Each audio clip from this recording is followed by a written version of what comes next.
Welcome to another episode of They Not Like Us, the podcast where we dive deep into the stories and expertise of people who challenge the norm, offer unique insights, and inspire us to see the world a little differently. Today, I'm excited to introduce Bev Mittelman, a certified attachment practitioner and founder of Securely Loved. Bev's journey began in a chaotic and unpredictable childhood where she absorbed unhealthy ideas about relationships, believing they were meant to be uncertain and imbalanced. If you've ever struggled with insecurity in your relationships, you'll likely connect with her story.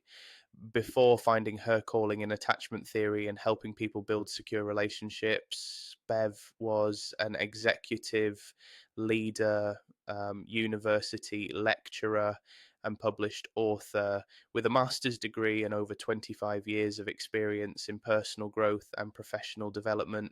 She's dedicated her career to helping adults overcome challenges and cultivate healthier, more meaningful connections.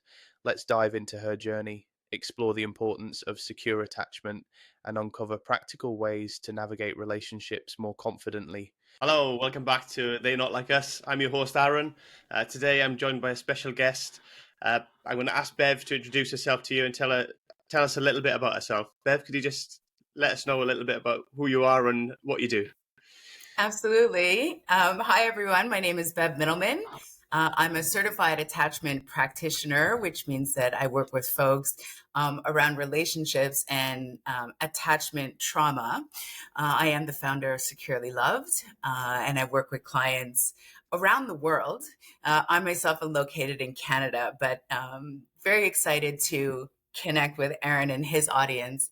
Like I said, I do work with folks around the world with specifically looking at their attachment trauma and how we can overcome some of those barriers to healthier relationships. So thank you, Aaron, for having me. You're welcome. You're welcome. So let's talk about a little bit about attachment then. First and foremost, can we explain what attachment is to people so that we get a good grounding before we start talking about it? Yeah, that's an excellent place to start. What is attachment? And I think lots of people will start. I see that it's being talked about more and more, and this actually makes me really happy. So, attachment is really an emotional bond that we have to another human. And when we come into the world, brand new as little babies, the way in which we interact with our caregiver, whether that's a father, a mother, an aunt, a grandmother, the primary caregiver, the way in which we interact with that person actually forms patterns in our brain. It's almost like a set of rules for how we eventually, well into our adulthood, how we give and receive love from others. And so the initial connection that we have, whether our caregiver is, for example, very attuned to us, right? So if a baby cries and they're held and they're coddled and they learn different emotions and expressions from their caregiver's face, and they're, for the most part, taken care of emotionally, it's not just about feeding a baby. It's about giving them safety and holding them and attuning to them emotionally. Generally, when folks experience that type of upbringing, they form what's called a secure attachment. So that individual is generally, I would say, someone who is feels very safe in terms of how much they understand themselves and how they feel safe around other people. There's a sense of trust that's, essentially developed early on. And that's really, really important because this particular individual learns to see the world and love as a form of connection. Now, if we move to the other folks, and it's really hard to sort of determine specific numbers. Some studies have suggested that it's about 50% of the population that grew up in this secure attachment way. And the other 50% it falls into what we call the insecure attachment styles. And this is a continuum, right? So on one side of the scale, you'll have the anxious-preoccupied. And this is the individual that generally displays behaviors where, yes, they're anxious. They generally feel lonely. They need a lot of validation and reassurance from other people. They never learned how to self-soothe. And so these individuals are very reliant on their external world to help them regulate their emotions because they never learned how to do it themselves. And then on the other spectrum, on the other side, there's the dismissive avoidant. And again, the dismissive avoidant is also not emotionally regulated. They likely experienced a form of neglect in childhood. And their response, it's a survival strategy, their response has become overly self-reliant. They don't bother to ask anyone for help because there's like this feigned helplessness, right? Why bother? No one's going to help me anyways, because they were neglected in childhood. So they learned to be alone, isolate themselves. They learn to repress their emotions and to really value their freedom and their independence. And you could imagine how that person as an adult shows up in a relationship. Now, as luck would have it, Aaron, these two folks, the dismissive avoidant and the anxious preoccupied, often find each other in a romantic context, which you can imagine is probably the worst pairing, right? Like, because one really needs this closeness and the other one really needs this space. And so that's where you see a lot of that sort of push and pull. Now, there is one last category that sits sort of in the middle of this continuum of insecure attachment, and it's the fearful avoidant. And the fearful avoidant sort of flip-flops between hot and cold behavior. So they really, really desire intimacy, and they're also at the same time really afraid of it. Now, I spent most of my life as a fearful avoidant, and I've worked really hard to overcome some of those initial, I would say, thought patterns to become more secure in the way that I interact with others. But the fearful avoidant comes out of a home, oftentimes where there's abuse or, at a minimum, lots of chaos.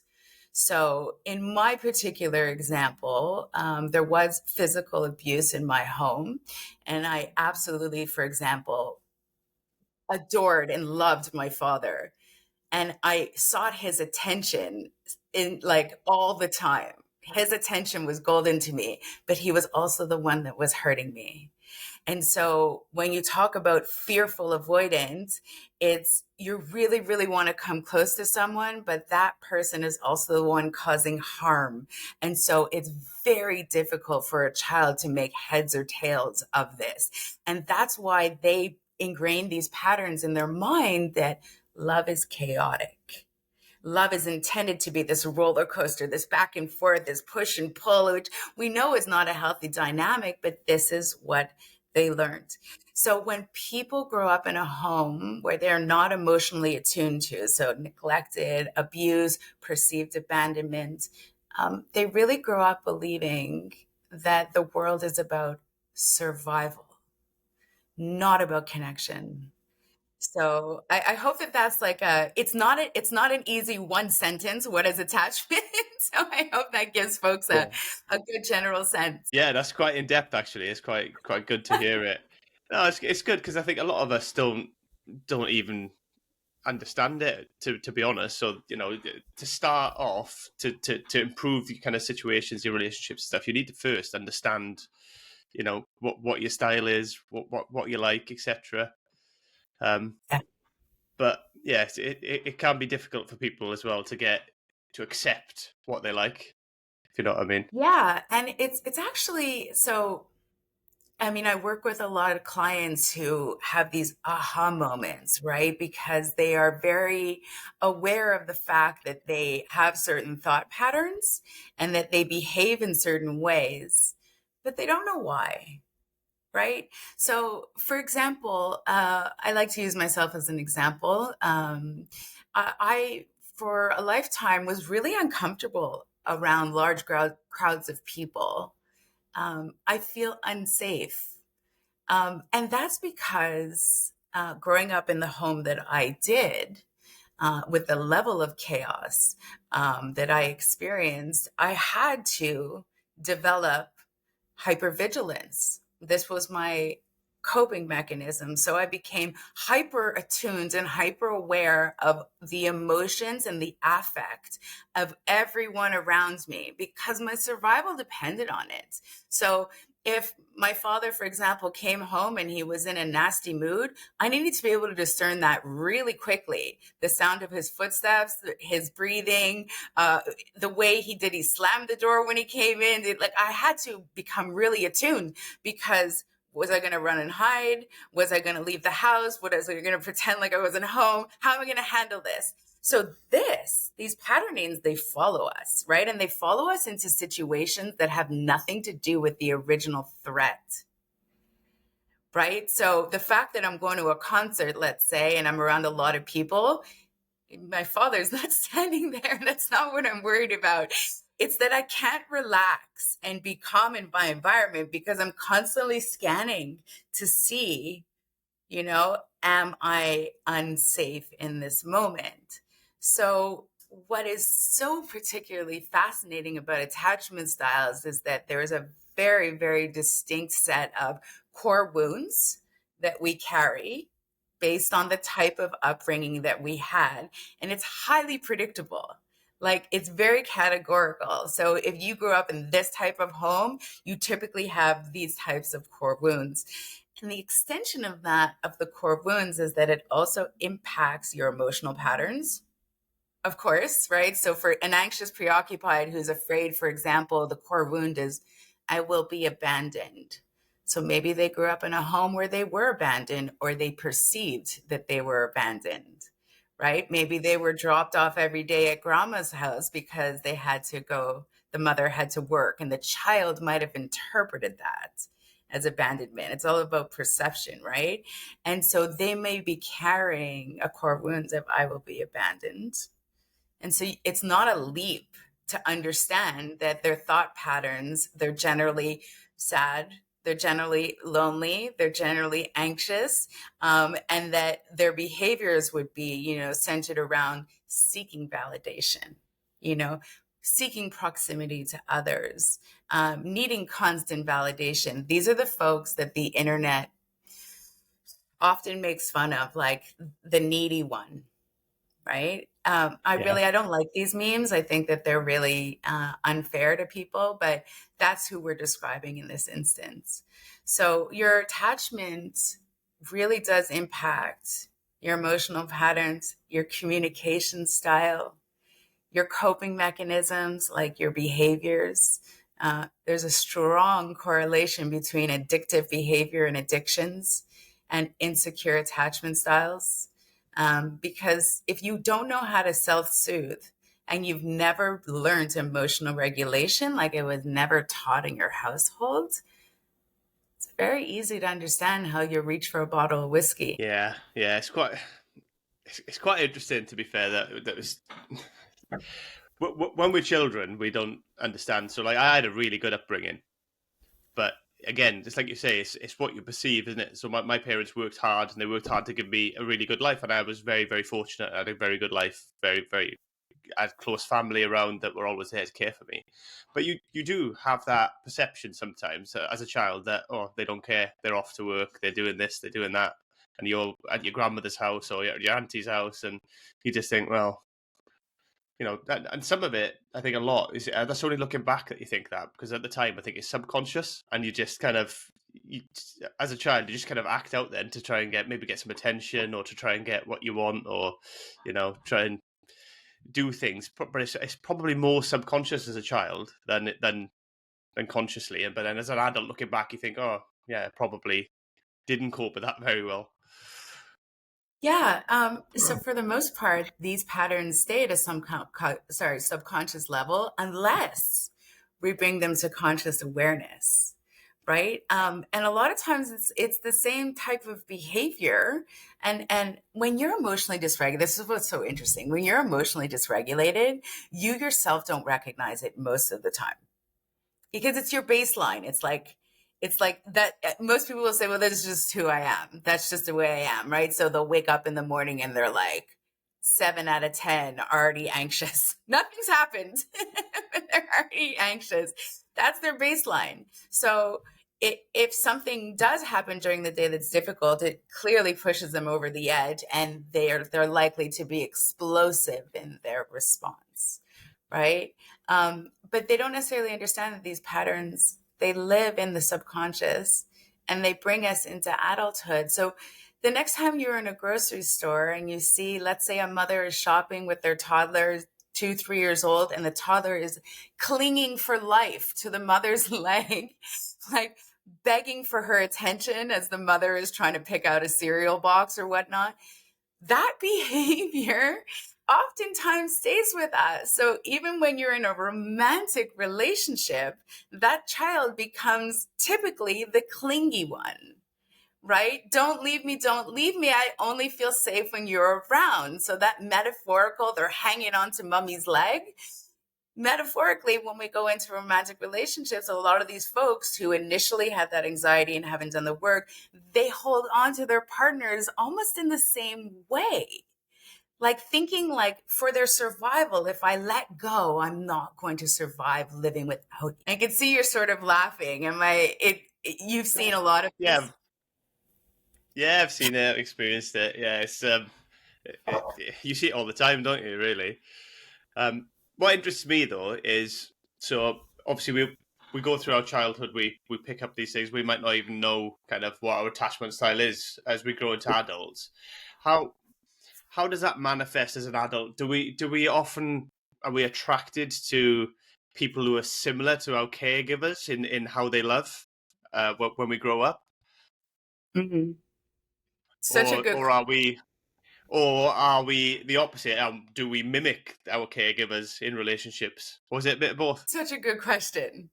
So I'm going to back up a little bit because the science of attraction is incredibly interesting. Um, and I do work with a lot of folks who are in the dating space. So we talk about this a lot. So, first of all, I want to put out there a couple of things. When we're talking about attachment styles, we are not talking about like any sort of mental illness. This is learned behavior. Okay, so I just want to be clear that this is not what we're talking about. Um, so the science of attraction actually tells us that the factor that is most prevalent in the decision that we're making towards who we're attracted to, which is never a choice. Attraction is not a choice.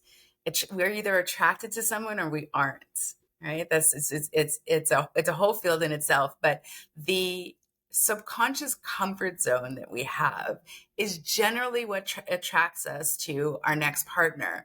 So I know for myself, I am attracted to people who are a little chaotic. A lot. And it's interesting because the mind doesn't distinguish between what's right or wrong, the subconscious mind. The subconscious mind just goes towards the patterns that it knows. So my subconscious mind knows the chaotic pattern very well. And I know how to survive and deal with that because I'm an expert at that.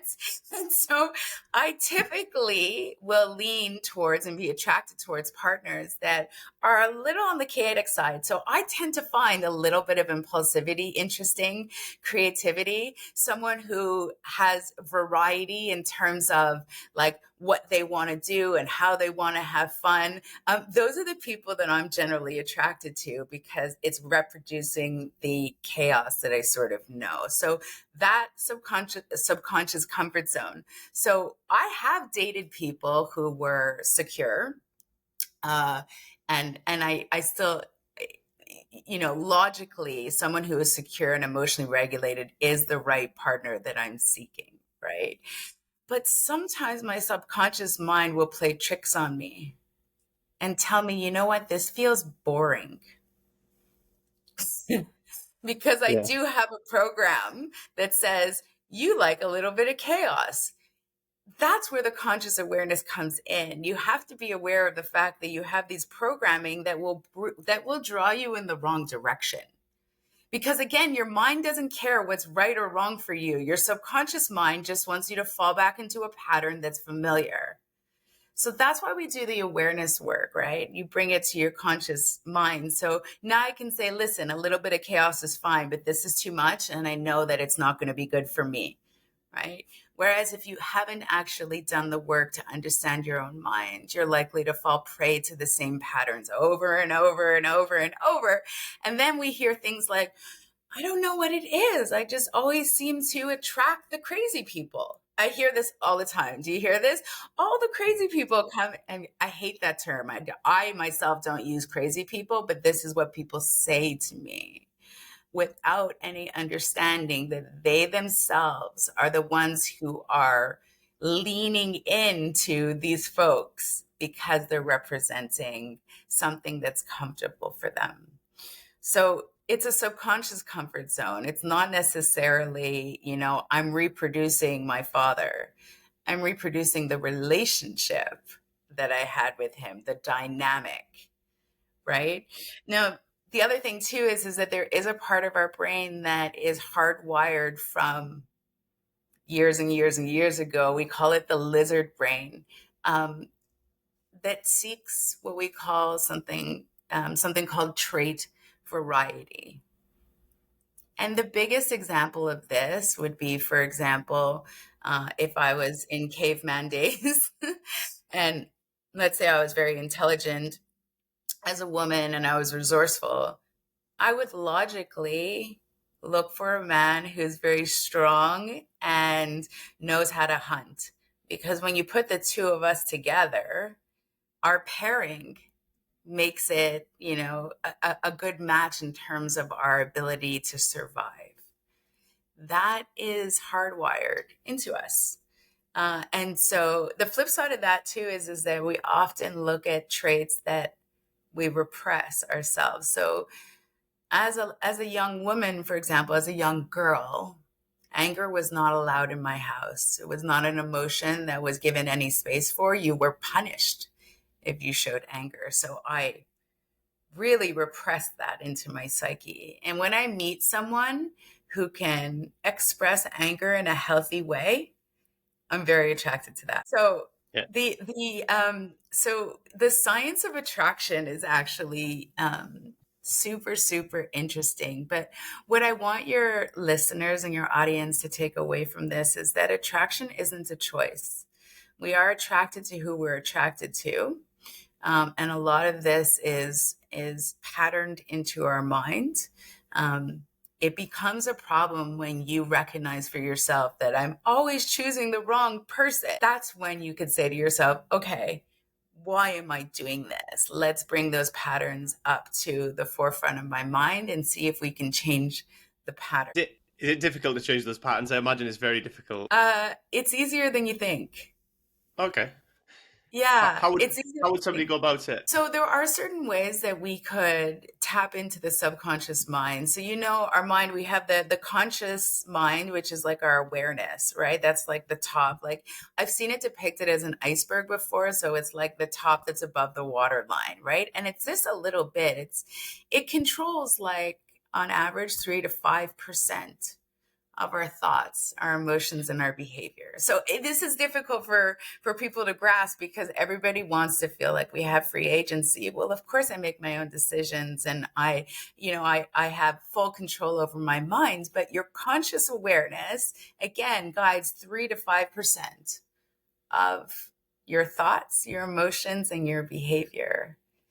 The other 95 to 97% is guided by your subconscious mind that is patterned really early in childhood. And that's all that other stuff that you see on, I think everyone's seen the iceberg representation where you have the water line and you have all this stuff underneath and then you've got a little cap that's peeking out from the water line. So that is a good illustration for the conscious mind and the subconscious mind. So the subconscious mind doesn't speak the same language as your conscious mind. So you and I are right now, we're using language, verbal language and body language. I have my hands flowing and we're using our facial expressions. And that's what our conscious mind understands. But our subconscious mind speaks a different language. And it's about imagery, emotion, and repetition.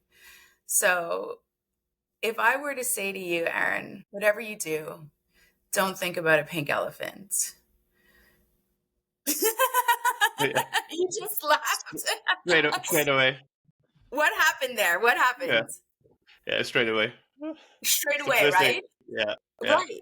And it'll happen consistently every time. You can't control it. You cannot control the subconscious mind in that way, right? So I told you don't think about a pink elephant, but did you get this cute little elephant that pops into your mind Pretty much, yeah. as an image? Yeah, but I was trying to fight it, but yeah. It's your subconscious mind that just came online.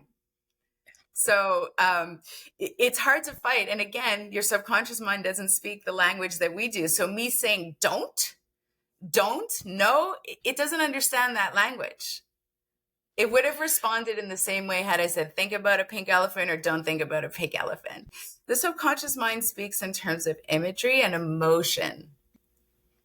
So was there an emotion that came up for you when you thought of the pink elephant?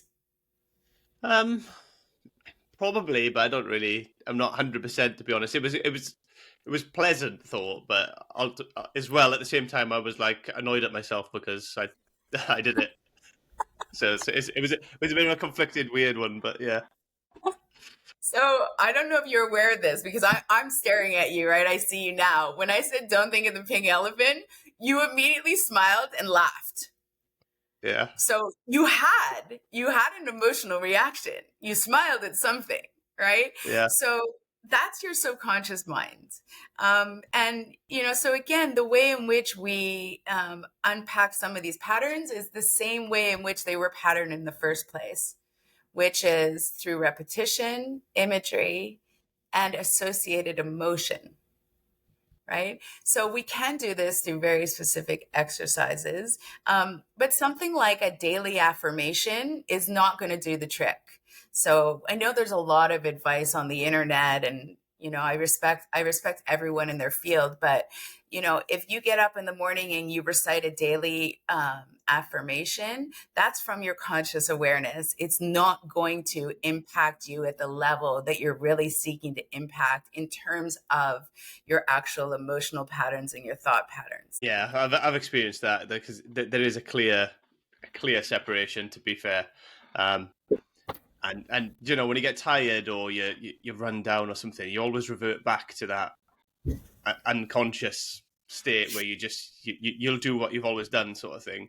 So I completely understand and I'm on board with that you need to get it ingrained in actually it becomes a pattern of behavior and what you do. Yeah, absolutely. So, as much as we want to think that we have free agency over our minds, again, we're mostly on autopilot running these programs. The mind is almost like a computer system and we're running these programs over and over and over. I don't know if you've ever experienced, getting in your car and driving somewhere to a place that you drive to frequently. So maybe you drive over, if you have an office space, or maybe you drive to the gym 4 times a week. And I don't know if you've ever experienced a phenomenon where you get into your car and you're listening either to music or you're deep in thoughts about something. You arrive at your destination and you're like, I don't even remember driving here. Like, have you ever felt that? Yeah, far too often. Right. And it's because you don't need to be consciously aware to take a pattern that's, well rooted in your mind. Your subconscious takes over and says, I got this. I know where we're going. So you can continue to think about that difficult conversation you had or to listen to that song on repeat 3 times, get to your destination. Then you consciously become aware, okay, I'm here. I don't really remember driving here. So we've all experienced the switch between our subconscious mind and our conscious mind. Just to give you an example, it's take note of the next time that this happens. And thank your subconscious mind. Thank you for getting me here. It's kind of funny that I didn't really need to pay attention. Yeah. Yeah, it's quite amazing, really, what it can do. But obviously, it can have negative effects on us as well. And in relationships, especially, how do you? So, if you've been in a relationship for some time, rather than just starting a relationship necessarily, You get ingrained in these patterns, and you both do. So how do you change those patterns after they were ingrained there for such a long time? That's what I find difficult, because it's not just you; it's the whole dynamic of the relationship at that point. If it's been for several years, it becomes the dynamic of the relationship. How do you change that dynamic to make it healthier and bring it back, especially if the other person is reluctant to change? So it's such a great question. Most people initially have a little reluctance to change. There's a little bit of ego involved, right? It's like, well, I'm fine. My mind is fine. So it takes a certain amount of awareness to realize that we all have something to learn and we can all grow. And my advice is always to first work on yourself, because the way in which you interact in relationship, especially to yourself, is the key point. So, I don't focus on the let's fix the relationship. What my focus is on, let's understand what your core wounds are, your emotional patterns, how are you dealing with things, and your communication style. So what often gets in the way of a healthy relationship is how individuals are communicating to each other and their behavioral coping mechanisms. Those are the two things that really generally rub someone the wrong way. So when I start working with a client, what I do is it's not traditional therapy in the sense of tell me about your childhood. It's not necessarily where I start. Where I start is tell me about something that happened maybe yesterday or last week in your recent memory, where something happened and you just felt, sort of this really negative or explosive emotional charge, something that got you angry or got you really frustrated or made you really sad. So, I mean, I could ask you if you're open to sharing, Aaron, if there was something, and share as much as you're open to sharing. But if you can think of an example of something that happened recently that really got your motor running. There's nothing major recently that I necessarily want to share, but ultimately I know how I react, and I have done it recently, and I do it a lot. I just shut up shop, close all the doors, shut everybody out. That's my go-to mechanism. I get to a certain point, if I'm overwhelmed, I just shut all the doors, shut everybody out, and I push everybody out until that feeling goes away, almost, if you know what I mean, until I can bring myself back to some sort of balance, and I feel like, Yes. okay, I can let people back in again, and that's my go-to coping mechanism, which is not always healthy, and it does cause problems in relationships a lot of the time. It definitely can, especially if your partner doesn't understand while you're pulling away, especially if your partner has certain core wounds around, I will be abandoned, I will be excluded, I am unlikable. So if you have core wounds like that and your partner's pulling away, it's very triggering to them. So it activates their anxiety. And at the same time, you're pulling away to try and regulate your own nervous system, but you're sort of activating them. So what you're describing, by the way, is called stonewalling. So it's this like not wanting to engage. It is the primary emotional behavioral coping mechanism of the dismissive avoidant. I'm not diagnosing you with anything. Again, like attachment styles are not an illness or disease. We don't diagnose people. But I'm saying that if we were to line up that behavior with the type of attachment style that we're talking about, it generally falls into the dismissive avoidant side. Sometimes it falls into the fearful avoidant too. And when you feel overwhelmed, that detaching and taking space to regulate your nervous system, that's what works for you. But I'm going to venture a guess to say that there have been times where this didn't work for your partner. No, it regularly doesn't work. Doesn't work. So it's a problem. Yeah, I would say so. So because to the other person, it might feel like life or death. Again, they just want to resolve the conflict. Being in conflict feels so dysregulating for them. So if you take a day of space, let me calm down, I get to take a day of space. If that other person you were in a relationship with was emotionally regulated, they could say, okay, Aaron needs a day of space. That doesn't mean he's going to break up with me. It doesn't mean he doesn't love me. It doesn't mean that he thinks I'm ABC. He just needs a day of space. They could rationalize it. But people who are emotionally dysregulated, again, because of the childhood that they had, there's no blaming, there's no shaming. They don't have the same ability. So when you pull away, they're likely going to chase after you and say, Aaron, we just need to talk about it now. I don't want to go to sleep angry, and that, let's have a conversation. And they just want to have a 5-hour conversation. And you're like, you're not understanding me. I need space. Because you're really... Yeah, that makes me worse, trying to get me to open up and discuss. Yeah, it makes me worse. Yeah, because you're being boxed into a corner. So in this case, I don't know if you have a partner or not, but in this scenario that we're talking about, I'm pairing you up with someone who's anxiously preoccupied, for the example, and this person is emotionally dysregulated, and in this moment you're also emotionally dysregulated, and the two of you are trying to regulate your own nervous systems, but in the complete opposite way.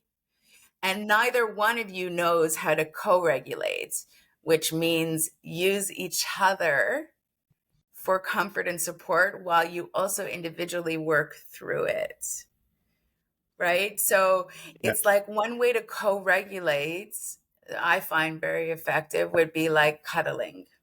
So we don't have to talk about it right now. I understand that, for example, what I said was really hurtful. We can talk about it tomorrow, but in the meantime, can we just cuddle in silence with each other? And most people don't know how to do this, right?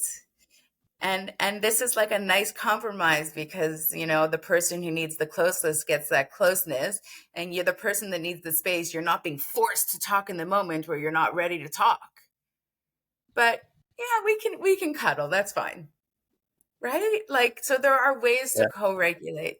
I forget the initial question that you asked. I'm not sure if I answered it. Yeah, you have really. It's about how you kind of them different styles and the relationship dynamics and how you make that work to co-regulate, essentially, to find that way forward that works for both of you, really, rather than obviously clashing heads and having these opposed needs and opinions all the time. Yeah. So Aaron, I asked, I wonder, in those moments where you feel your emotions rising, and they can feel very explosive, do you say to your partner, instead of just, for example, stonewalling, shutting down, not answering your phone, not responding to a text, leaving the house, instead of just doing that, do you say to your partner, I need a few hours alone. I'm feeling like I need to calm down, but I promise you, let's talk about it later tonight after 8:00 when I'm... No, I'm terrible at that. Because I'll be honest, I'm terrible at that. I get to the point where I think I let it go too far. Rather than saying it sooner when I feel it happening, I let it get too far, and then I just feel like I can't, and then I just and I just go into that mode. Yeah, so I would say that would be, instead of trying to fix a relationship, because a relationship is just a dynamic that you have with someone else, right? So instead of trying to fix the dynamic, look at your own patterns first. So that this particular pattern is not necessarily serving you well. So why do you shut down, right? What is the core wound there? And the core wound is generally you feel unsafe. There's something that makes you feel like vulnerable, right? You'll lose your freedom. You're going to be trapped. These are some of the core wounds that you may or may not be consciously aware of. But your work would be to start understanding, okay, what is my thought pattern? So the next time this happens to you and you feel that emotion rise and you just want to run away, because I know you know what that feels like. It's very distinct, right? It's like your heart starts racing because Our body has two different nervous systems, right? Our calm, regular nervous system is the parasympathetic nervous system. And then the sympathetic nervous system is our fight or flight. And that is there for as a survival mechanism. So if in the day there was a big grizzly bear that came up to us, we needed to be able to quickly run away, fight, defend. So your heart actually starts beating, your muscles stiffen a little bit. It's like you're getting ready to jolt, right? Like there's a threat in front of you, except in nowadays we're not talking about a grizzly bear, but there's an emotional threat. Someone is making you feel unsafe. And so next time that happens, Erin, take a moment and ask yourself, what do I perceive the threat to be? And what am I thinking about at this moment? So if you can identify what you're thinking about in the moment, that will be a huge step to understanding how your thoughts are linked to your emotions and then linked to your behavior. So there is a correlation between all of them. So if your heart starts racing and your muscles are tensing up and you've got this strong desire to run, what are your thoughts? Could be something like, I have to get out of here or I'm going to punch a wall. To get out of here or I'm going to say something that I don't want to say. I have to get out of here or I'm going to totally lose my mind. That's and right? Yeah. Am I hitting on some of the right? Yeah. But a lot of the times our thoughts trick us also, right? This is what's so interesting about this work is that if you can actually understand your thought patterns, you can realize that they're not necessarily guiding you well. So, I have to get out of here because I'm going to lose my mind. You're not going to lose your mind. That's a story that you're telling yourself. What you're really afraid of is that you're not going to handle the emotion that surfaces and you don't want the other person to see you in that vulnerable state. So you run and you hide. Yeah, I'm terrible for that. That if I'm feeling vulnerable, I'll try and hide that. And if I'm struggling to hide it, I will remove myself. Of course you will. So that's a shame wound, right? So the only reason that we run and hide, like think about when you do something and you feel really embarrassed. Like what is your first instinct when you do something that's embarrassing and others notice? Just crawl in a hole somewhere and hide away. Yeah, I mean, and you'll see this depicted in movies, you'll see it in real life. Like I mean, one of the most fascinating things to me is to just watch people. So, if you've ever been sipping a coffee in a park somewhere and someone walks by and they trip accidentally, happens to the best of us. I trip all the time. I'm kind of clumsy. You will notice almost 100% of the time the person will go, it's a reaction. It's a shame reaction. They're hiding. they're covering their eyes as if that makes them invisible, which is ridiculous, right? Everyone just saw them trip. But you will see that they will do this because they're shamed, right? And so it makes sense that if you feel like you're going to be embarrassed or you're afraid of being judged, someone might, maybe you learned somewhere along the way that being emotional was weak.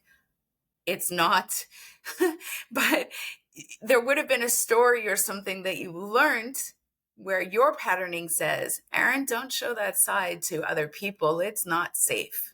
Keep it under wraps, hide it. Nobody wants to see it. You would have learned that somewhere. And the hard part is that you have to start as an adult questioning, is that really true? Like, if I open up to my partner, are they going to judge me? Are they going to think that I'm weak? Or is it going to maybe build a closer understanding that we have with each other?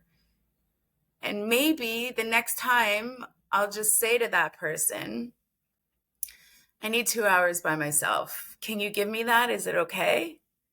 I promise you that if you say it that way, you'll get what you need. No fighting.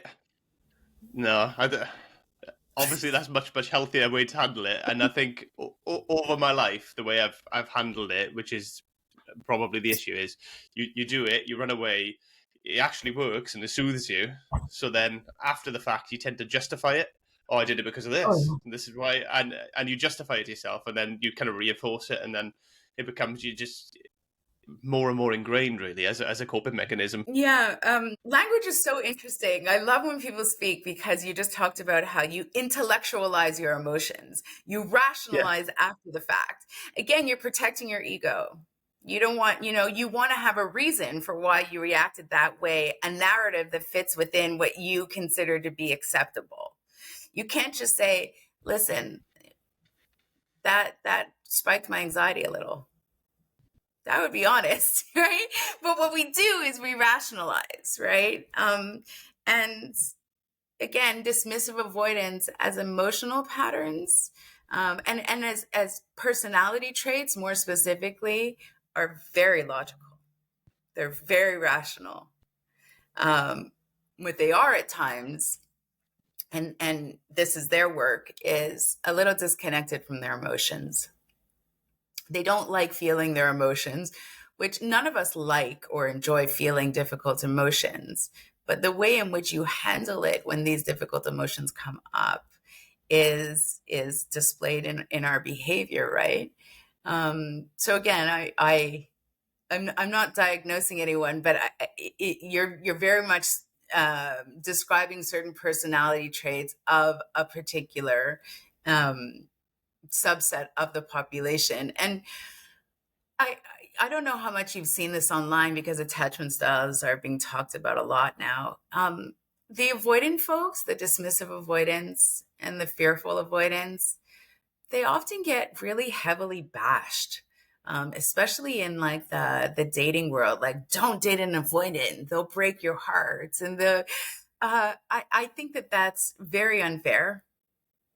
Uh, and again, on the other side, the anxious preoccupied person often gets labeled or characterized almost like a cartoon character of being the really clingy, the really needy, the crazy person. And I think we do a really terrible disservice when we create these like labels and put people in boxes. So I want people to understand that attachment styles are a spectrum.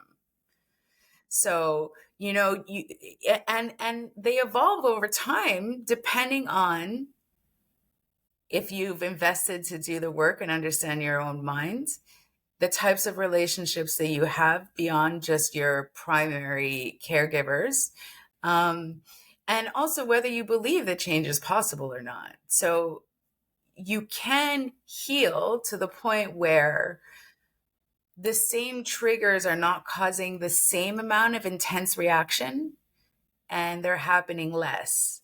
You may always be slightly triggered by something, but we want to dial back the intensity because we want to keep you more at like an emotionally regulated space.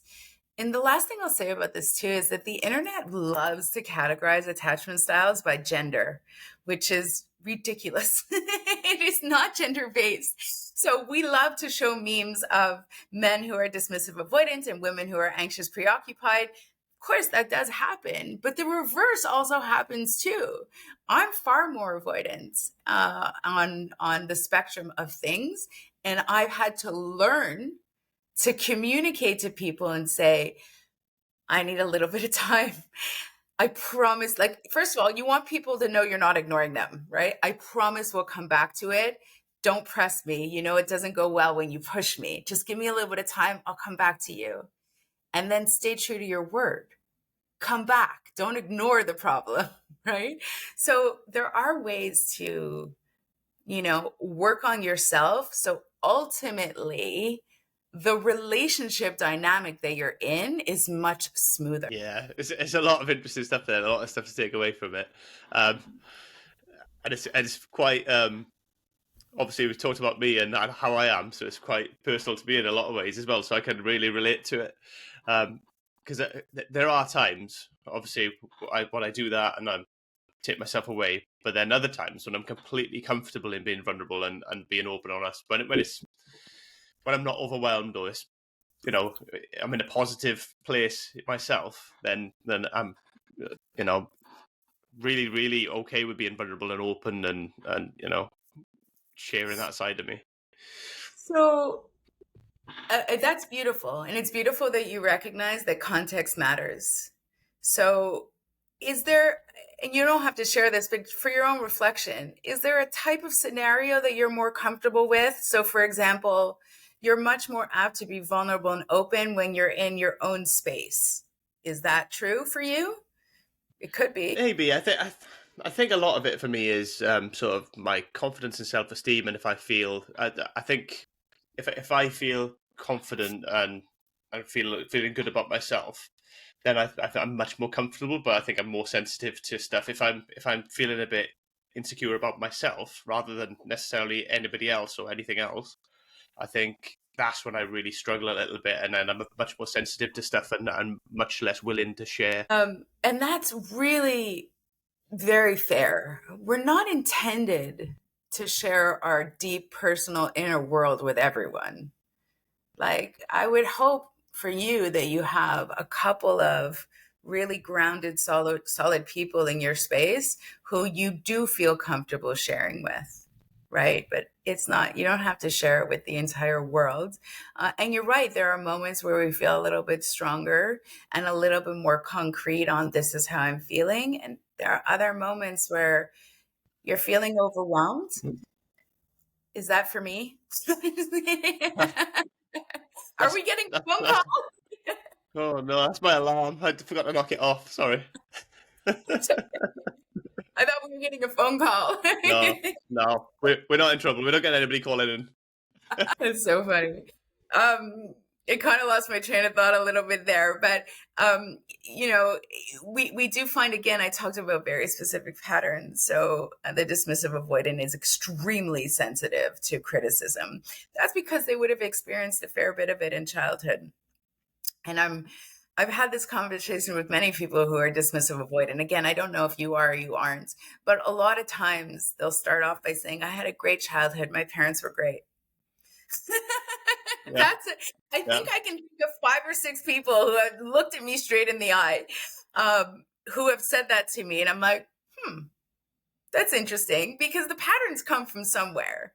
So if your parents were emotionally attuned to you and they would have given you space to feel your emotions, you wouldn't at this point in your life feel the need to hide some of them. Like, it really is that straight up. So it's not about shaming parents. I really believe, I'm also a parent. I've raised 2 sons. They're both away at university. It's not about shaming the parents, because we all do the best that we can in the time, in that moment. But you do have to dig a little bit deeper. You did learn at some point in time to repress these certain things. You did learn what was acceptable and what wasn't acceptable. And someone who has such a strong response to these, emotional, so difficult emotions, who their response is so triggering that they have to run and hide, there's often neglect there, and quite a bit of punishment also, like reinforcing or punishing. Instead of reinforcing good behavior, it's punishment of bad. And so the child learns, don't go there. I wonder if I've learned it, but I wonder if I've learned it by watching, because my family handle it very much this way. So they try to be very stoic and not show more, especially around the kids and stuff like that. So, as I was growing up, they would hide these negative emotions from me a lot. So I think whether it's not learned through that, rather than necessarily being punished for showing emotion, it's more that they won't show it, and then you kind of learn, oh well, that's how I need to be as I get older, potentially. Aaron, that's a beautiful reflection you just had.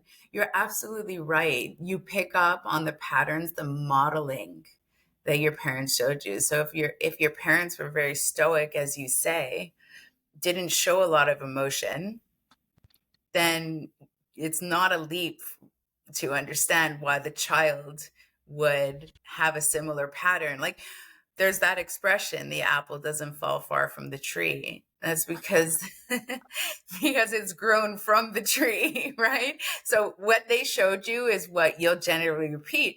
And we said at the top of the show that these are like a set of rules for how to give and receive love, how to connect with others. And so that got ingrained into you. And again, it's not about saying that parents are good or bad, but the way they chose to handle things is how your perception was shaped for the way that you need to walk in this world. Yeah, definitely. It makes a lot of sense to me. Makes a lot of sense. Yeah, Yeah. it kind of does, right? When you pull it Yeah. apart. But just like your mind was once patterned by watching your parents, you now at this age and at this stage of your life, you didn't as a child. As a child, you don't have you haven't developed critical thought, right? The mind develops later on and you could start asking questions and critical thought. Now you have the intellect to go back and say, okay, was that really the best way? Because if I think there's a better way, I can change my behavior. Now, most people don't do this. Most people just accept that, well, I am who I am. Right? Like, and it's ego based, right? It's like, there's nothing wrong with me, but you're angry most of the time. Yeah. That's because, and they rationalize, right? But you don't have to be. You don't like living in that sort of like stressed out, angry state is, it's so problematic in terms of your relationship to yourself, your physical health, your enjoyment of life, the relationships that you have to others, the general quality of your life. That's how important this stuff is. So your ability to connect with others in a healthy way, that's really the beauty of life, right? Like even Esther Perel talks about the beauty of relationships and how those relationships really equate to the actual quality of your life. Yeah, I couldn't agree more. It's massive, and I'm strange because I'm quite a social person, but I'm also quite introverted in a lot of ways. So it's a bit of a balance for me, and I have I call it a social battery, I guess. But there's only so much because it takes a lot of energy for me to socialize. But if I don't socialize, it really impacts my mental health and my happiness overall. So I put a lot of weight. Sorry, go on. No, please finish your thought.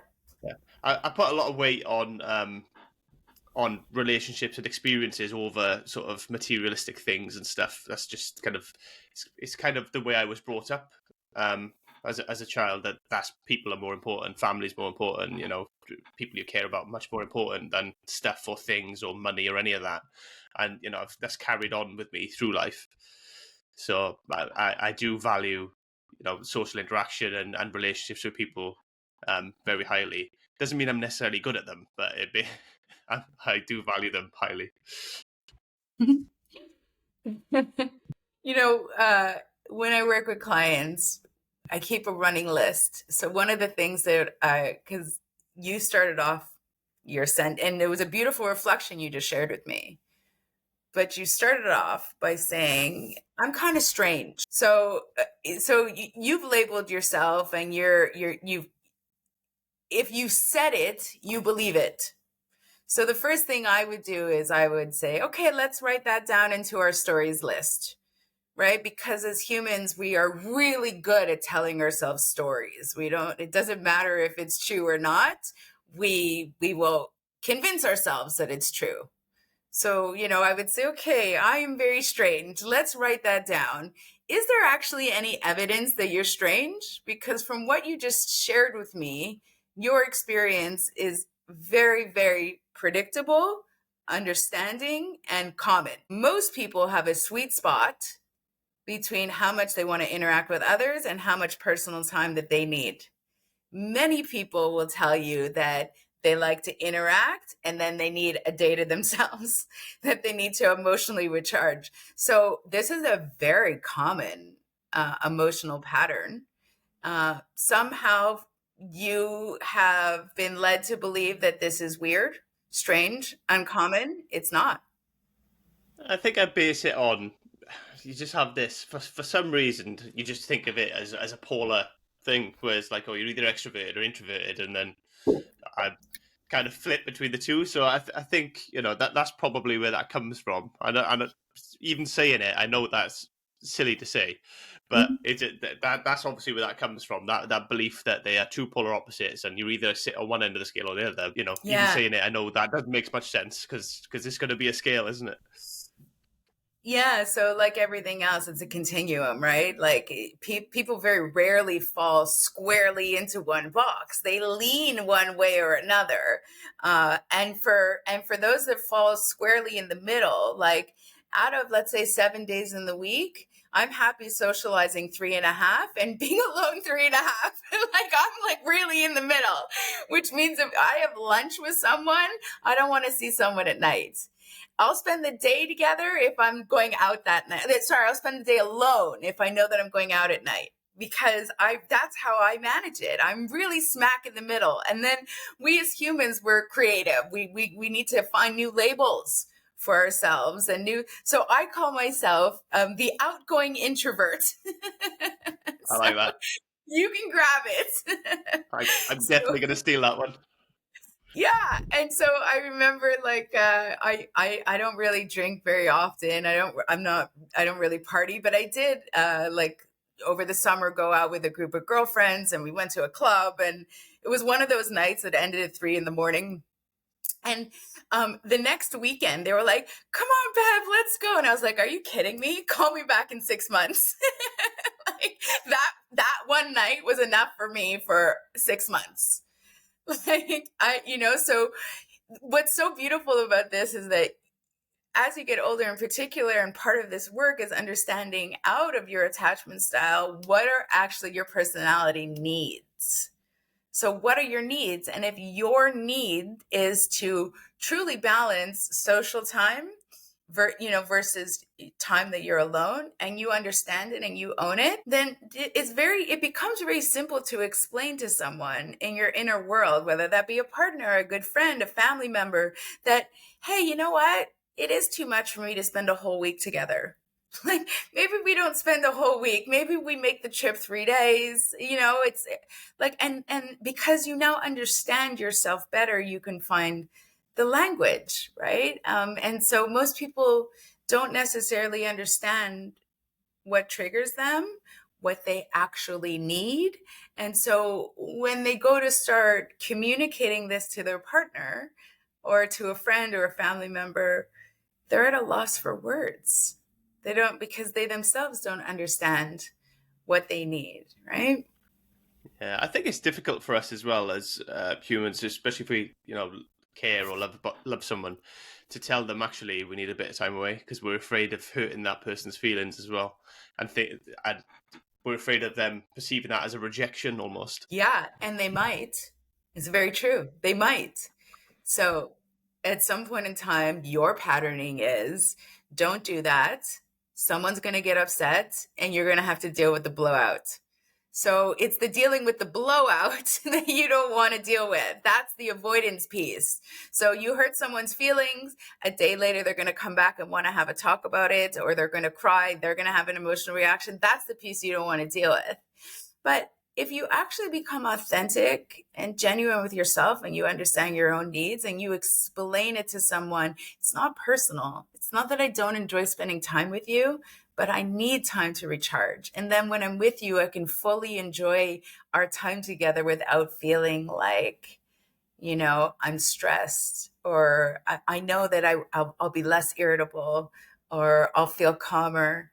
And most people who are all people that are emotionally regulated will understand that. And they'll say, you know what, Aaron, no problem. Like, instead of seeing you Sunday, Monday, Tuesday, why don't we shoot for Friday and Tuesday? Maybe that's enough for us, right? They will meet you where you're at if you explain it. If you avoid, stonewall, and don't engage in conversation, people will interpret that as disrespectful and rejectful, right? Because if I send you a text and I'm like, hey, Aaron, let's hang out tonight, but you really don't want to hang out because you need time alone and you don't respond to my text, it's very possible that I'll say, what the hell's wrong with Aaron? What did I do to him? How can he not even respond? Like, we take things personally. But you're just like, it has nothing to, in your mind, it has nothing to do with Bev. I just need time alone. But you haven't communicated that to me. Like, as people, we are really not good mind readers. So I would encourage you that the next time you want to say no, you don't have to overly explain, but a little bit of communication will say, I'd love to see you. I'm not feeling up to it today. Let's maybe next week, something like that. Yeah, it's definitely something I need to work on, an area I need to be better at. Definitely. Yeah, we never, rejection is a wound that many people carry, right? Which is like, it's linked to, I am unlovable, I am unlikable,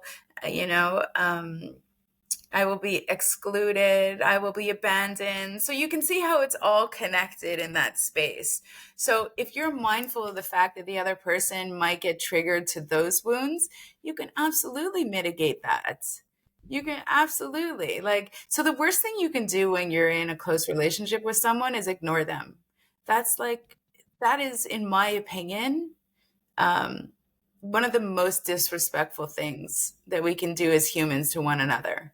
Pretend like you don't exist. I'm just going to ignore you. That really hurts. Yeah, and that's not, sorry, go ahead. That's something I've been bad at.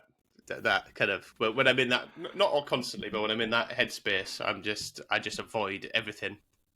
I'm really bad for that. Yeah, and so you could be inadvertently, you're in your mind, you're rationalizing that, you don't want to hurt someone's feelings, so you don't want to say anything, but you're actually hurting their feelings even more by ignoring them.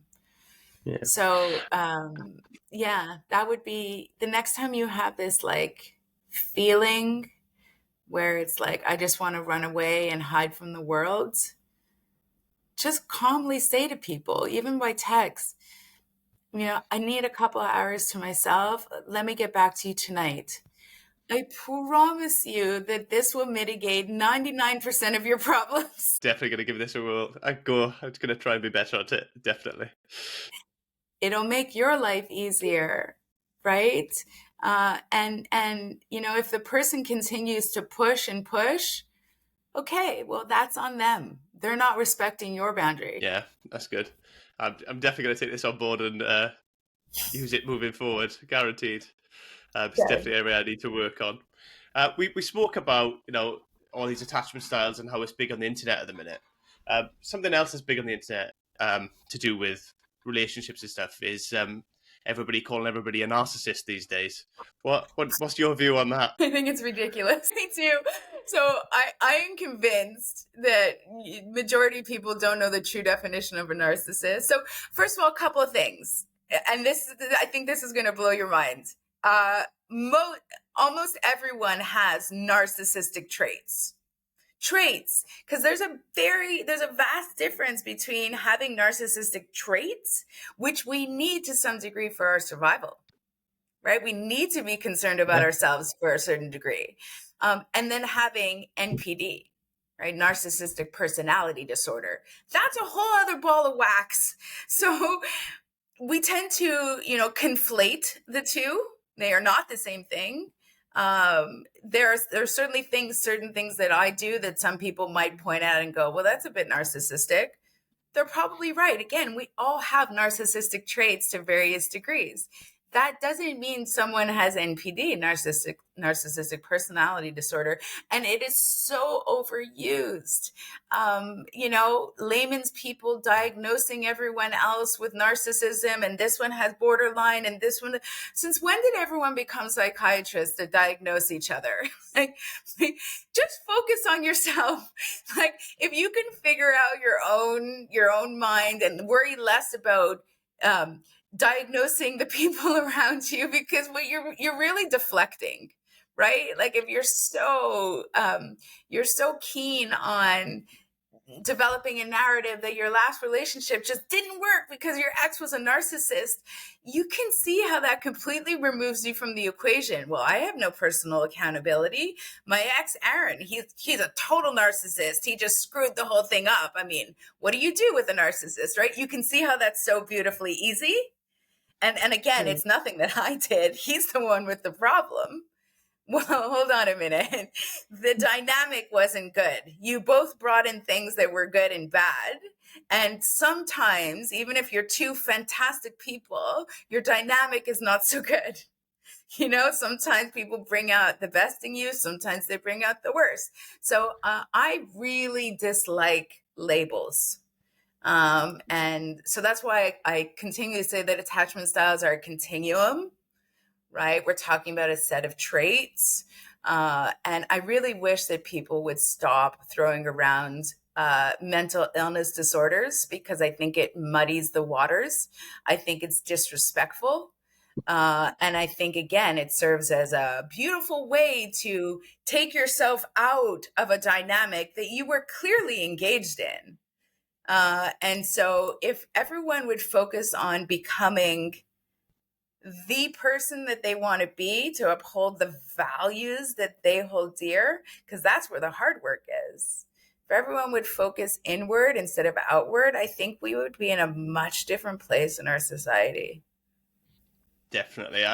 There's so much of it out there on the internet. Everything you see is narcissist this and listing traits and stuff like that. And it's, for me, obviously, if you're in a relationship, have you communicated your displeasure with any of the stuff, any of the issues? Have you tried to work on it together? And it's easy to say once you've separated, because especially towards the end of a relationship, if things aren't going well and you're kind of growing apart almost or going separate ways, then your traits, both of your traits, will become more and more narcissistic, because you're going to be, rather than focusing on the relationship, you're going to be focused on yourself more and more, and self-preservation and doing what's best for you, rather than trying to work on the relationship. So it's easy to sell it and say, oh, this person did this, so they must be a narcissist. But it doesn't necessarily pan out that way.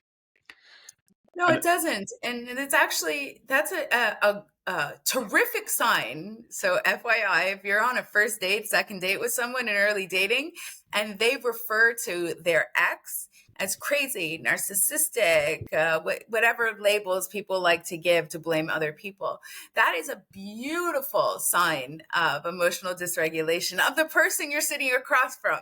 Because if that person doesn't have the insight to understand that they themselves contributed to that dynamic, that they themselves chose that person, that their behavior might have contributed to the outcome of the relationship, then that person has not done the self-reflection. And if you enter into a relationship with them and it goes south, I can guarantee you 100%, the next person they go out on a date with, they will also describe you as a narcissist. She was a total bitch. She was a narcissist. She was crazy. They will continue this pattern. I've seen it. Aaron, have you seen it?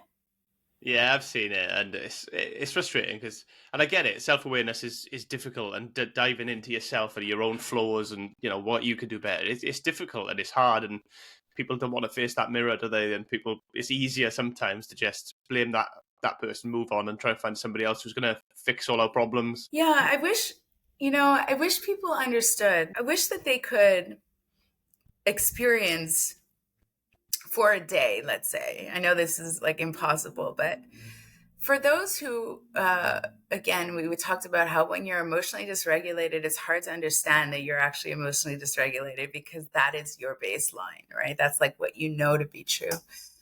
But and again, I lived in that state for a very long time until I did the work. And then now I wake up and I can sense that my nervous system is calm and I feel differently and my body is relaxed and all these sensations that I had never felt before. And it's such a better way to live. But it's almost like if we could take that feeling of what it feels like to be emotionally regulated and calm and implant it into someone for a day, this is your prize. This is what it actually feels like once you get through all the mud. This is what the other side feels like. then I believe everyone would choose to do therapy and engage. The prize is not the person that you can then attract, or that the prize is that you yourself will feel so much better in your own skin. It's not easy to feel always anxious, always angry, always pissed off, always hypervigilant. Nobody wants that feeling. And when you know what it feels like to actually finally be calm, it's beautiful. So I wish people could experience it even for a moment, so they would know really why doing the work and why diving into these trigger points in our thought processes, why this actually matters. It's not about saving a relationship. It's about you living the quality of life that you deserve. And you can't do that when you're constantly on edge. You can't feel pleasure in the same way. Your mind is not as creative. It's not as productive. You can't engage in those really beautiful moments of intimacy. Your mind doesn't allow you to do these things when you're in that parasympathetic nervous system mode. So that's what I hope that your audience takes away from this is yes, it's difficult to become self-aware, but the prize on the other end of it, it's so worth it. Yeah, from my experience, a lot of people who, I wouldn't say afraid to go to therapy, but reluctant to go, and just have this mindset that, oh, it's not going to change anything. What's talking about it going to do? That seems to be the mindset a lot. And I think until people get to the point in their life where they want change and they want to do it, I find it similar to like giving up smoking or something like that. Unless you really want to, you can stick all the patches on you want, but if you're not actually going to commit to try and to make that change, then it's never going to happen. Do you find you get a lot of people that in that same sort of mindset, same boat? Yeah, I do. And you use a beautiful example about how important, motivation is, intrinsic motivation, right? So intrinsic coming from your internal source as opposed to extrinsic, which is like an external source, right? So it's like if your partner is like dragging you to go to couples therapy and you're like, I don't really want to go, and this isn't going to work, this is stupid. Well, most of the time, what we believe to be true turns out to be true. So if you believe it's stupid and it's not going to work, you're right. It's not going to work. If you believe that it's going to be helpful and you engage, you're right. It'll be helpful. That's the interesting thing here, right? So yeah, I see a lot of people who have learned somewhere along the lines that, therapy isn't for them, and that's fine. Most people at some point in their life hit a pivotal moment, usually involving, intense emotional pain, whether it was a heartbreak, like a breakup, a death, some sort of accident or otherwise traumatic event. And that's when they generally start to seek help. So some people do need to sort of sink to a depth of, I'm in terrible emotional pain. Other people are more open to the idea to prevent themselves from getting into that space. There's all sorts of reasons why people seek out, I would say, therapy, but it's kind of like anything else in this world. There's always a group of people that say, yeah, this is great, and a group of people who don't think it is. Like, and everyone feels right in their opinion, and that's okay. Yeah, I think any sort of therapy and support is very personal to the individual as well, because obviously the majority of it you do with another person, so you need to also find the therapist or that person who you can connect with or you feel comfortable talking to and opening up to as well.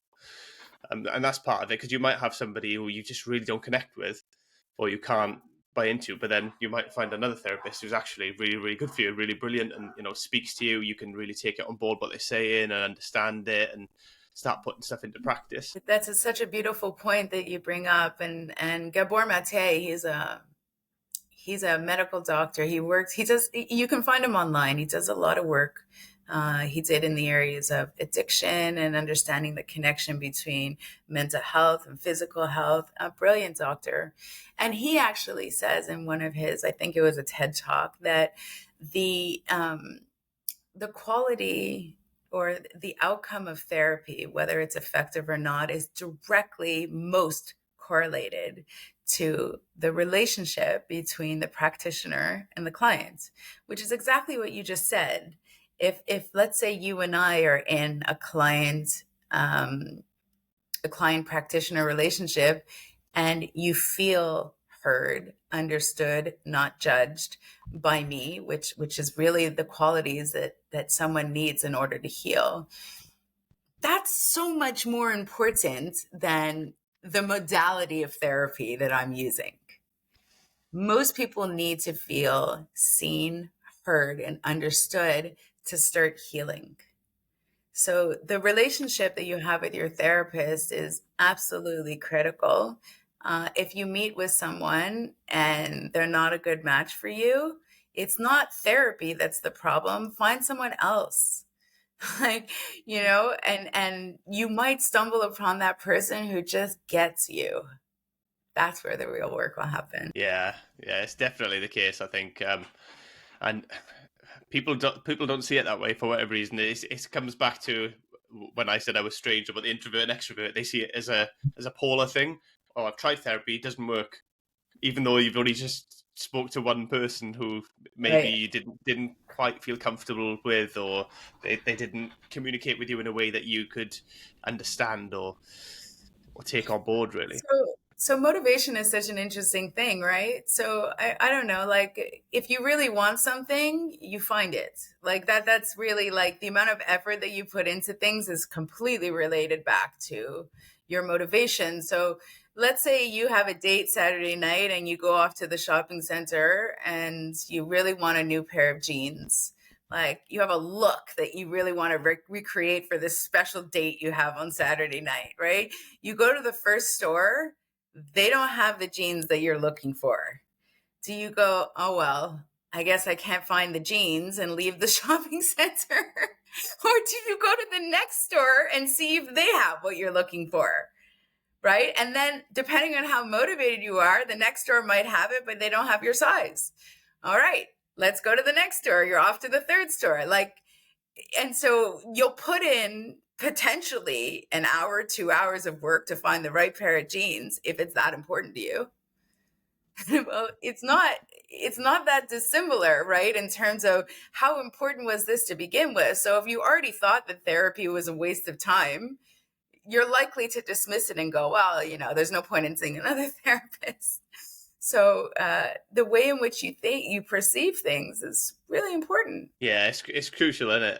And it's how you see yourself as well is a lot of it, because if you don't see that there's any issue, and again, if you just think, well, everybody else is the problem, then you won't even seek it at all in the first place. True, until that person becomes 40 years old and realizes that they can never get a second date. And they can never get a second date because they're emotionally dysregulated. So at that point in time, the logical, rational person would actually say, okay, is it the entire world that's crazy? Or maybe I have something to work on. So you have to be able to turn the mirror inward at some point. Emotional dysregulation in men and women, this is not a gender thing, is extreme. It's an extreme turnoff to a potential partner. So if I'm dating and someone has frequent mood changes, or they get irritated very easily, or I see we're driving in their car and they're swerving in and out, like they're really annoyed by traffic, I'm turned off. Like, to me, that's a bunch of drama. That's a bunch of chaos. That's like, you know what?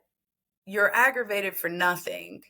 I could only imagine what you would be like if you were aggravated over something important. Like, so that, people, and the same thing is true on the other end.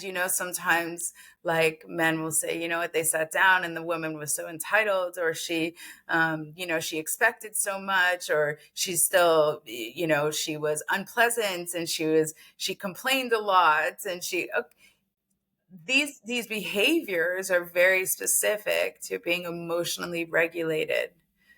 And so if you keep going out on these first dates and you keep getting rejected, it's usually somewhere in that realm, right? You're not being rejected because of your physical appearance. Let's be clear. They've already likely seen pictures of you, right? And they've already likely had a phone conversation with you. It's how you behave. That's either going to attract someone and see you as a good, stable partner, or the person you're on a date with is going to assess the risk of getting to know you, like the money, the time, the effort, the resources that I need to put in to get to know you. That risk is going to be, they will ascertain the risk to be too high. This person is unstable. They're going to bring chaos into my life. So yeah, I think emotional regulation is critically important. And that's a skill that was either modeled for you through your parents, your caregivers, or it wasn't.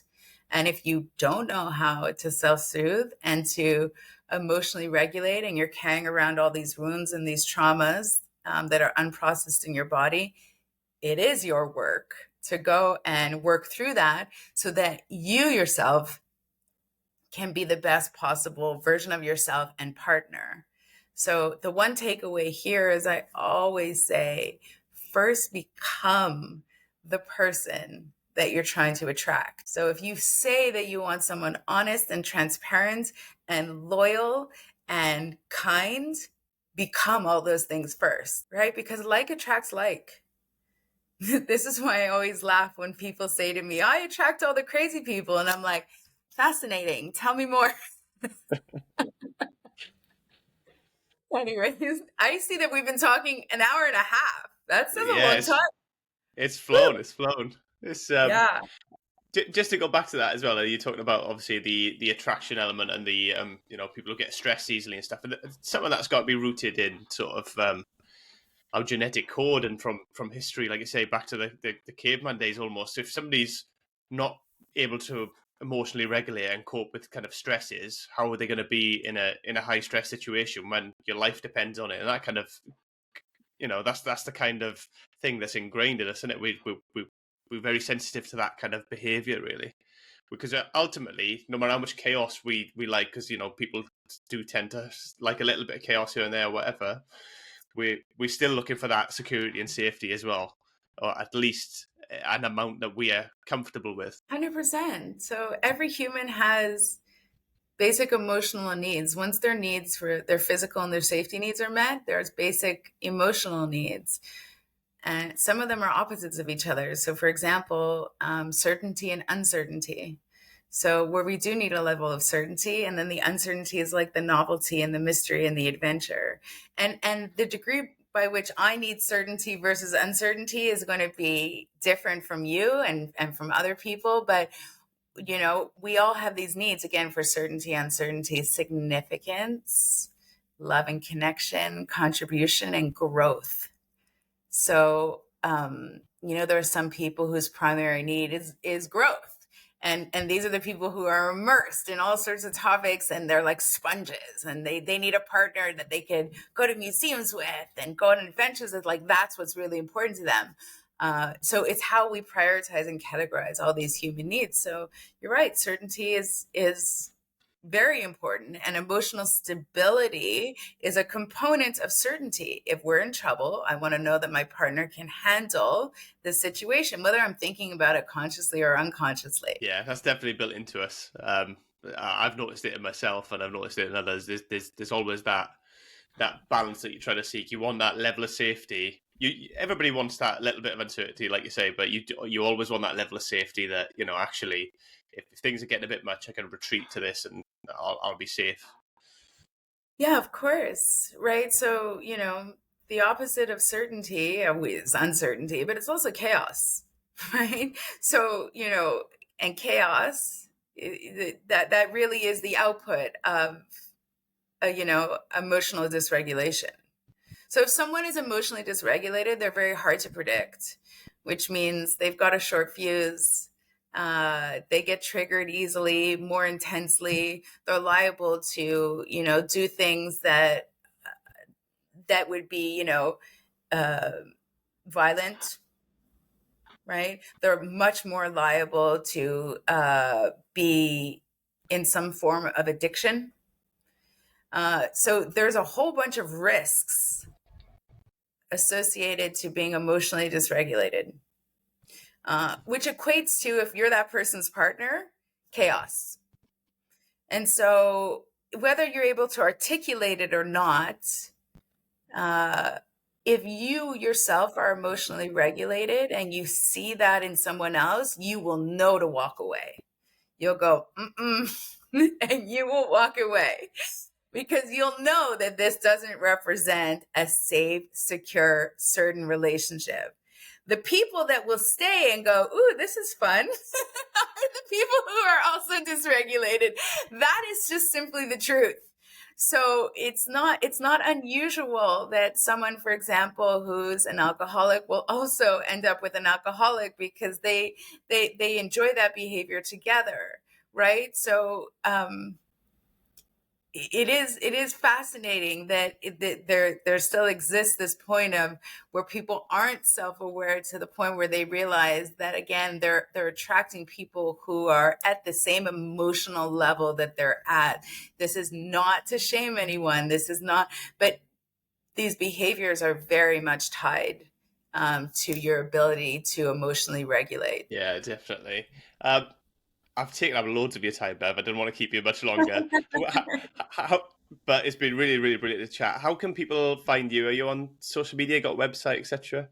Thank you. I do. Yeah. So my website is securelyloved.com. Again, securelyloved with a D.com. I'm also on Instagram, securely_loved. I also we're on TikTok. Now, if someone could teach me to use TikTok properly, that would be great. No, I think I'm a little older than you, Aaron, and I'm trying. I'm working on TikTok videos. So if anyone wants to throw me some tips, totally would appreciate that too. I believe it's also securely_loved. Again, I work with clients internationally. One of the first things that I have people do as just a point of awareness is to go on my website at securelyloved.com, and up at the top navigation, there's a link that says attachment quiz. The quiz itself is 5 minutes. It's free, and it'll give you some really interesting insights into where you fall on the attachment scale. And then, if you want to learn more about attachment, you want to work with one of our counselors, practitioners, you could definitely do that. Securely Loved is a group of practitioners that work together. It's not just me. I have some beautiful practitioners that I work with. And we also offer group workshops. There are some people that just prefer to work in a group and, meet others. And learn from others. So we also have group workshops that we offer twice a week. And it's a little more, I would say, affordable, economical. Like it's different when you meet with someone one-on-one versus you're in a group. So that's a beautiful option for people as well. So yeah, if you're interested, I would start with the free attachment quiz, and let that be your starting point for your journey. Lovely. What I'll do is I'll get the links and I'll put them all in the show notes, so it'll be easy for people to find Thank you. and get in touch to do that. I think it's definitely worthwhile. I mean, just this chat has helped me massively, just, talking about stuff and getting it through, and, helping my level of understanding and self-awareness. So hopefully it's helped others as well, and hopefully they'll reach out and, try and do a little bit of work as well to get themselves where they want to be. So yeah, that's so great. Thank you for having me on. Really, and I hope your audience was able to pull something valuable from our discussion. Really, really appreciate it. You've been brilliant. Thank you so much. Thank you, Take Aaron. care. Take care. Hey, listeners, if you've been enjoying They Not Like Us, I'd really appreciate it if you could take a moment to leave a positive review and subscribe. It might seem like a small thing, but for an independent podcast like this, it makes a huge difference. Your support helps the show get discovered by more people, allowing us to bring on even more amazing guests and continue sharing content that resonates with you. So, if today's episode or any past ones have sparked something in you, hit that subscribe button and drop a quick review. Your feedback keeps this community growing, and I'm so grateful to have you along for the ride. Thanks so much.